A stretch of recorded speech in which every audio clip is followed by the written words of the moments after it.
Hello friends, good evening to all of you. कैसे हैं आप सब? आई होप आप सब बिल्कुल ठीक होंगे। Welcome back to my class Jyoti Gupta English teacher. तो फ्रेंड्स, आज मैं बहुत ही इंपॉर्टेंट टॉपिक पे आपसे डिस्कस करने वाली हूँ एंड टॉपिक है आपका कि how to write a critical appreciation prose or poetry.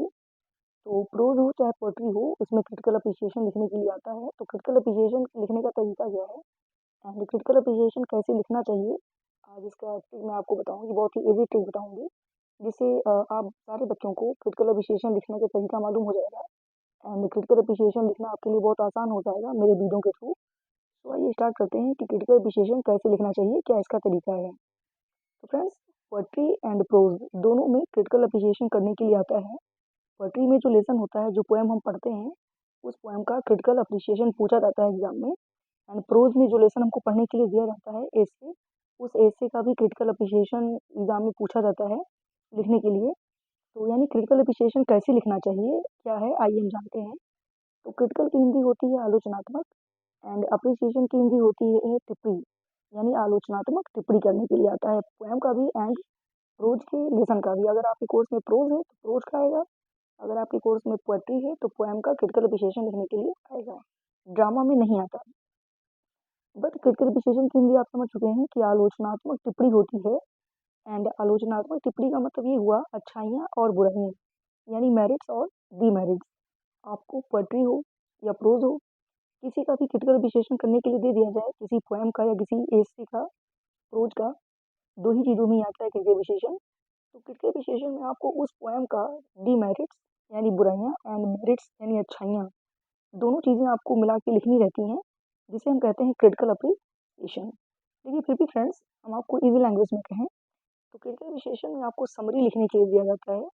जिस पोएम का नाम दे दिया जाएगा आपके क्वेश्चन पेपर में या प्रोज में, जिस एसे का नाम दिया जाएगा, उसकी समरी आपको अपने वर्ड्स में, इजी वर्ड्स में लिखना होता है। तो यानी क्रिटिकल अप्रिसिएशन में सबसे मेन इंपॉर्टेंट क्या चीज़ है, क्या लिखना होता है? समरी। क्रिटिकल अप्रिसिएशन समरी को भी हम कह सकते हैं, सारांश को भी हम कह सकते हैं कि पोएम का सारांश आपको लिखना है या प्रोज का सारांश आपको लिखना है, जिसे हम क्रिटिकल अप्रिसिएशन कहते हैं। बट इसकी रियल मीनिंग यही होगी, जिसमें मेरिट्स और डिमेरिट्स को प्रेजेंट किया जाए, उसे हम कहते हैं क्रिटिकल अप्रिसिएशन, राइट। तो ये है क्रिटिकल अप्रिसिएशन यानी आलोचनात्मक टिप्पणी। यानी आपको जो लगता है कि इस पोएम में क्या क्या अच्छाइयाँ हैं, क्या क्या बुराइयाँ हैं, दोनों चीज़ों को प्रेजेंट करना ही क्रिटिकल अप्रिसिएशन है। बट हम बुराइयों को तो नहीं लिखते, हम अच्छाइयों को ही लिखते हैं, आप समझ सकते हैं। तो किसी भी पोएम का अगर क्रिटिकल अप्रिसिएशन करना है तो हमें कैसे लिखना चाहिए एंड किसी प्रोज का क्रिटिकल अप्रिसिएशन करना है तो हमें कैसे लिखना चाहिए, मैं दोनों का तरीका आज आपको बताने वाली हूँ। बट आप इस बात का ध्यान रखिएगा फ्रेंड्स, ड्रामा में भी कभी कभी क्रिटिकल अप्रिसिएशन दे देता है लिखने के लिए। ओके, तो क्रिटिकल अप्रिसिएशन का मतलब समरी से ही होता है, चाहे पोएम हो, चाहे प्रोज हो, चाहे ड्रामा हो, किसी में अगर क्रिटिकल अप्रिसिएशन करने के लिए दे दिया जाए तो उसमें उस चीज़ का, उस पोएम का समरी आपको अपने वर्ड्स में लिखना है, समराइज करना है आपको, राइट। तो ये जानते हैं कि अगर पोएम है और पोएम का क्रिटिकल अप्रिसिएशन करना है तो उसका क्या तरीका है। तो क्रिटिकल अप्रिसिएशन करने के लिए सबसे पहले आपको ऊपर हेडिंग डालना होगा क्रिटिकल अप्रिसिएशन, यानी आलोचनात्मक टिप्पणी का आपको हेडिंग डालना पड़ेगा। फिर आपको नीचे पहली हेडिंग हो जाएगी इंट्रोडक्शन। अगर अगर आप हेडिंग वाइज लिखना चाहते हैं तो आप हेडिंग वाइज भी लिख सकते हैं, अगर आप बिना हेडिंग के लिखना चाहते हैं तो बिना हेडिंग के भी लॉन्ग क्वेश्चन को लिख सकते हैं। Because long question critical appreciation में ही आता है, यानी क्रिटिकल अप्रिसिएशन जो आता है वो लॉन्ग क्वेश्चन के रूप में आता है। शॉर्ट में भी आता है, वेरी शॉर्ट में भी आता है, लेकिन अगर लॉन्ग में करने के लिए आता है क्रिटिकल अप्रिसिएशन तो कैसे करना चाहिए, मैं लॉन्ग क्वेश्चन का लिखने का तरीका आपको सिखा रही हूँ। तो पहले हेडिंग आपका हो जाएगा क्रिटिकल अप्रिसिएशन, कॉपी पे आप लिखेंगे, फिर जिस पोएम का लिखने जा रहे हैं उस पोएम का नाम डालेंगे। फिर पहली हेडिंग हो जाएगी आपकी इंट्रोडक्शन, क्योंकि आप जानते हैं कि किसी भी लॉन्ग क्वेश्चन की स्टार्टिंग इंट्रोडक्शन से किया जाता है एंड कंक्लूजन से क्वेश्चन की एंड की जाती है, राइट। तो पहली हेडिंग आपकी हो जाएगी इंट्रोडक्शन, जिसका हिंदी होता है परिचय।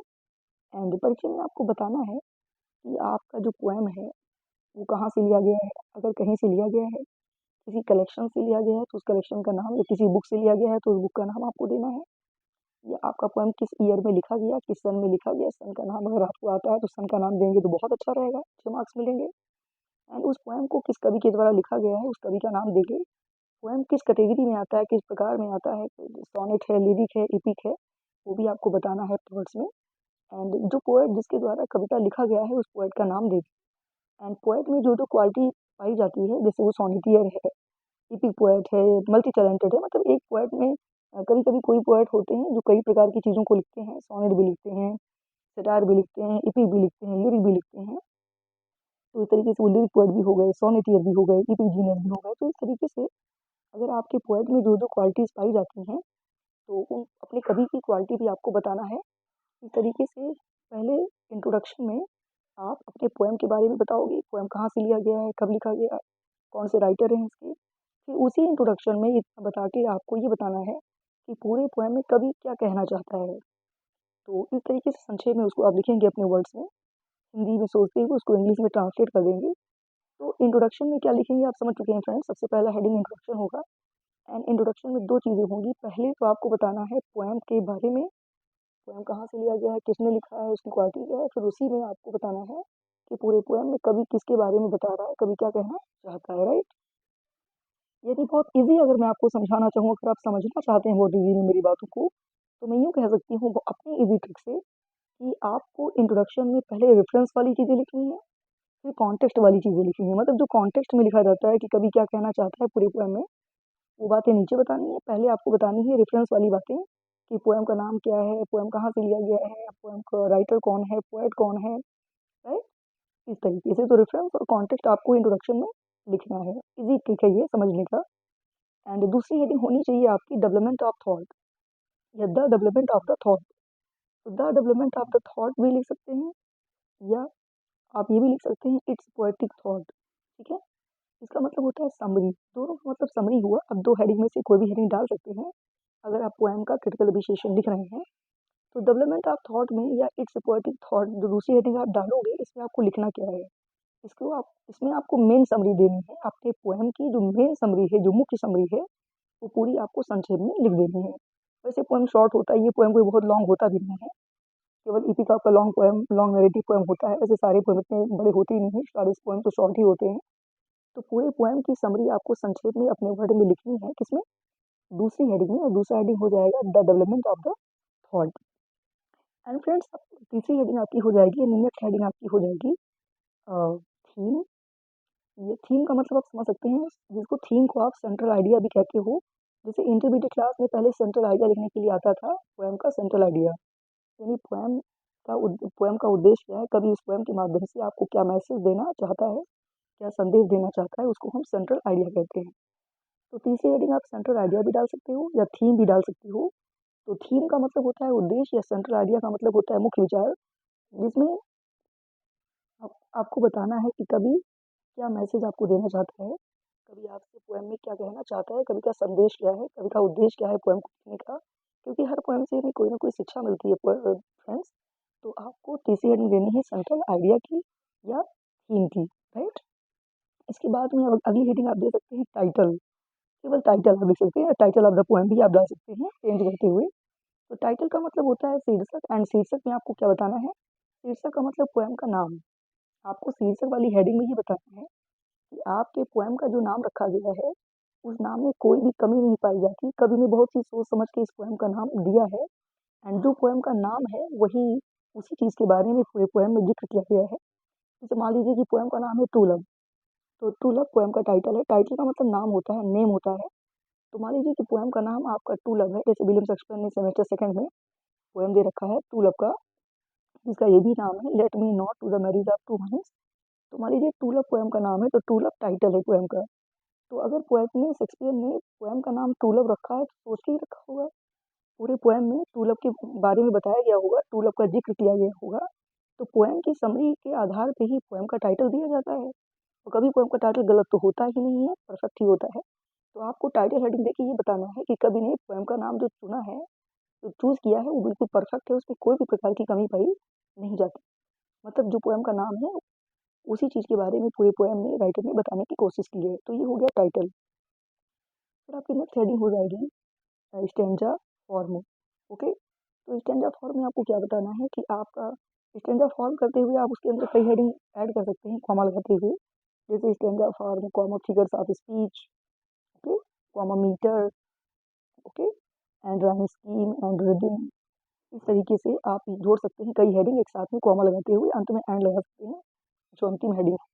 तो जैसे पहले आप बता दोगे स्टेंजा फॉर्म, तो आपको ये बताना है कि ये जो पूरा पोएम है उसमें कितने स्टेंजा हैं, कवि ने पोएम में कितने स्टैंजा का प्रयोग किया है, ये स्टैंजा फॉर्म में आपको बताना है। एंड फिगर्स ऑफ स्पीच में ये बताना है कि कवि ने इस पोएम में कौन कौन से अलंकार का प्रयोग किया है। अगर आप समझ पा रहे हैं, जान पा रहे हैं, तो आपको ये भी लिखना है कि कवि ने कौन कौन से अलंकार का प्रयोग पूरे पोएम में किया है। एंड मीटर का मतलब छंद होता है, तो कवि ने जिस जिस छंद का, जैसे आइम्बिक पेंटामीटर, ठीक है, ऐसे कवि ने कौन से छंद का प्रयोग किया है, ये आपको अगर आप जानते हैं तो आपको लिख देना है। राइम स्कीम, अगर आप जानते हो कि पोएम का राइम स्कीम क्या है, तो राइम स्कीम भी आप लिख सकते हैं।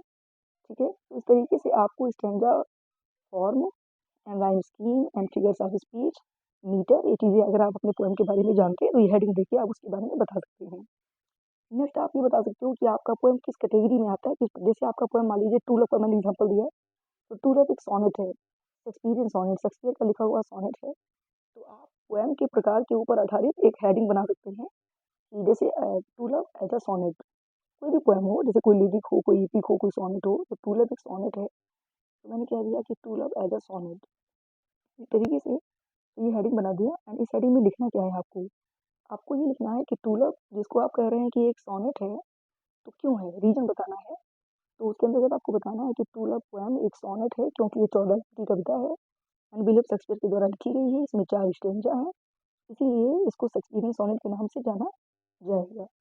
लास्ट हेडिंग हो जाएगी कंक्लूजन। जैसा कि आप जानते हैं कि किसी भी प्रश्न की शुरुआत इंट्रोडक्शन से की जाती है एंड किसी भी प्रश्न की समाप्ति कंक्लूजन से की जाती है।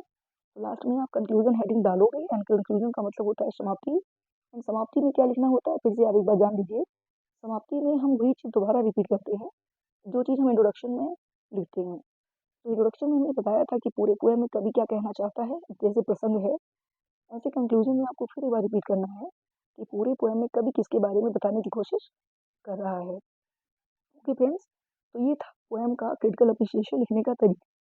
अगर किसी भी पोएम का, किसी भी पोएट्री का क्रिटिकल अप्रिसिएशन आपको करना है तो ये सारे हेडिंग डाल करके आप क्रिटिकल अप्रिसिएशन कर सकते हैं। बट अगर आपको हेडिंग वाइज नहीं लिखना है, तो आप अगर लॉन्ग क्वेश्चन के रूप में क्रिटिकल अप्रिसिएशन आता है, तो बिना हेडिंग के भी आप हाई लेवल पे, यानी BA क्लास में, बिना हेडिंग के भी लॉन्ग क्वेश्चन को लिखा जा सकता है। हेडिंग डालना कोई इंपॉर्टेंट नहीं होता, बट आप हेडिंग डालोगे तो सो गुड, नहीं डालोगे कोई बात नहीं।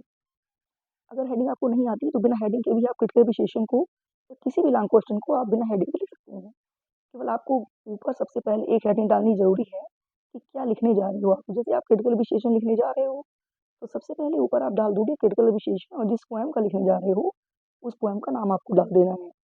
नेक्स्ट आपको उस पोएम से रिलेटेड जितनी भी बातें आपको आती हैं, जो चीज़ें आपको आती हैं, समरी या टाइटल या थीम, सारी चीज़ें वन बाय वन पैसेज को चेंज करते हुए आप लिखते जाएंगे और 2-3 पेज में आप लिख डालेंगे, तो भी लॉन्ग क्वेश्चन आपका माना जाएगा, आपको मार्क्स मिलेंगे। तो आप तो सब जानते हैं फ्रेंड्स कि हेडिंग डालने से बेस्ट मार्क्स मिलेगा। एंड एक चीज़ मैं आपको और बताऊंगी, तो ये पोएम का क्रिटिकल अप्रिसिएशन लिखने का तरीका था। आई होप कि आपको अब पोएम का क्रिटिकल अप्रिसिएशन लिखने में कोई भी प्रॉब्लम नहीं होगी। अब आपको समझ में आ गया होगा कि अगर किसी पोएम का क्रिटिकल अप्रिसिएशन लिखना है तो कैसे लिखना चाहिए। अगर हेडिंग आप देना चाहते हैं तो आप हेडिंग वाइज लिख सकते हैं, अगर आप बिना हेडिंग के लिखना चाहते हैं तो केवल ऊपर डाल दीजिए क्रिटिकल अप्रिसिएशन, पोएम का नाम, फिर पोएम से रिलेटेड जितनी बातें आपको आती हैं आप 2-3 पेज में अपने वर्ड्स में, इजी वर्ड्स में लिख सकते हैं, वो भी क्रिटिकल अप्रिसिएशन माना जाएगा। लेकिन उसमें भी आपको यही सारी बातें बतानी है, टाइटल, थीम, स्टेंजा, समरी, ठीक है। तो राइटर पूरे पोएम में क्या कहना चाहता है, तो भी, तो ये इस तरीके से पोएट्री का क्रिटिकल अप्रिसिएशन हो जाएगा एंड आपके मार्क्स भी अच्छे आएंगे। तो आई होप फ्रेंड्स कि आपको समझ में आ गया होगा कि पोएम का क्रिटिकल अप्रिसिएशन कैसे लिखना चाहिए। तो thank you so much, bye friends.